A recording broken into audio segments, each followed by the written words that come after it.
नमस्कार दोस्तों, आप देख रहे हैं जीके हंट और इस वीडियो में हम जानेंगे भारत की 10 सबसे लंबी नदियों के बारे में। अगर आपने हमारे चैनल को अभी तक सब्सक्राइब नहीं किया है तो चैनल को जल्दी से सब्सक्राइब कर लें, साथ ही बेल आइकन दबाकर ऑल पर क्लिक करना ना भूलें। तो चलिए जल्दी से वीडियो शुरू करते हैं। दोस्तों, 10वें नंबर पर है तापी नदी, जिसको ताप्ती नदी भी कहा जाता है। यह पश्चिमी भारत की प्रसिद्ध नदी है। यह मध्य प्रदेश राज्य से निकलकर सतपुड़ा पर्वत प्रक्षेपों से बहते हुए अरब सागर में गिरती है। इस नदी की कुल लंबाई 740 किलोमीटर है। दोस्तों, 9वें नंबर पर है कावेरी नदी। यह नदी कर्नाटक तथा उत्तरी तमिलनाडु में बहने वाली एक सदानीरा नदी है। यह नदी पश्चिमी घाट के पर्वत ब्रह्मगिरी से निकलती है। दक्षिण पूर्व में प्रवाहित होकर कावेरी नदी बंगाल की खाड़ी में मिलती है। इसे दक्षिण भारत की गंगा भी कहते हैं। इसकी लंबाई प्राय 800 किलोमीटर होती है। दोस्तों, 8वें नंबर पर है महानदी। यह नदी छत्तीसगढ़ तथा उड़ीसा अंचल की सबसे बड़ी नदी है। महानदी का उद्गम रायपुर के समीप धमतरी जिले में स्थित सिहावा नामक पर्वत श्रेणी से हुआ है। दक्षिण से उत्तर की तरफ प्रवाहित होकर महानदी बंगाल की खाड़ी में मिल जाती है। प्राचीन काल में महानदी का नाम चित्रोत्पल था। इस नदी की लंबाई 885 किलोमीटर होती है। दोस्तों, 7वें नंबर पर है ब्रह्मपुत्र नदी। यह नदी तिब्बत, भारत तथा बांग्लादेश से होकर बहती है।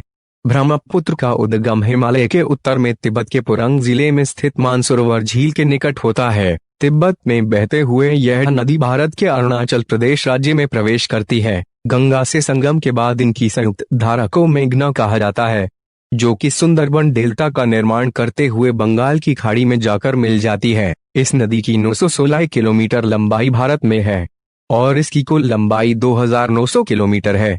दोस्तों, 6वें नंबर पर है सिंधु नदी, जिसे अंग्रेजी में इंडस रिवर भी कहा जाता है। यह एशिया की सबसे लंबी नदियों में से एक है।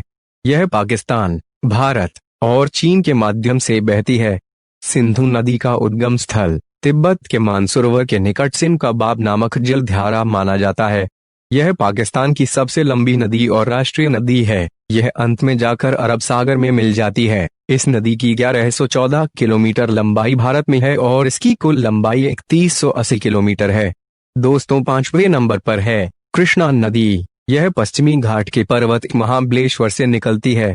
यह दक्षिण पूर्व राज्य महाराष्ट्र, कर्नाटक, तेलंगाना, आंध्र प्रदेश में बहती हुई बंगाल की खाड़ी में जाकर गिरती है। इसकी लंबाई प्राय 1300 किलोमीटर होती है।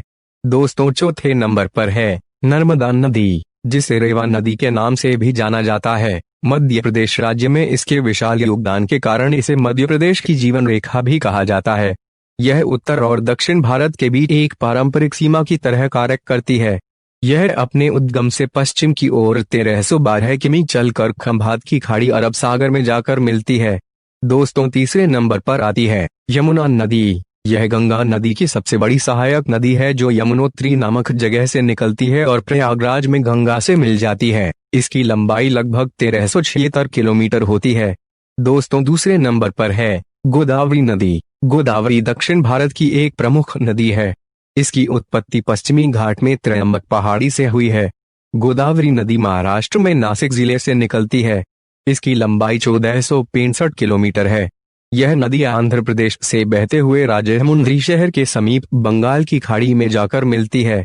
दोस्तों, पहले नंबर पर है गंगा नदी, जो कि भारत की सबसे महत्वपूर्ण नदी है। यह भारत में 2071 किलोमीटर की दूरी तय करती हुई उत्तराखंड में हिमालय से लेकर बंगाल की खाड़ी के सुंदरवन तक विशाल भूभाग को सींचती है, जबकि गंगा नदी की कुल लंबाई लगभग 2525 किलोमीटर तक होती है। गंगोत्री हिमनद उत्तराखंड के उत्तरकाशी जिले में स्थित है, जहां से भागीरथी नदी निकलती है और देवप्रयाग में अलकनंदा से मिल जाती है।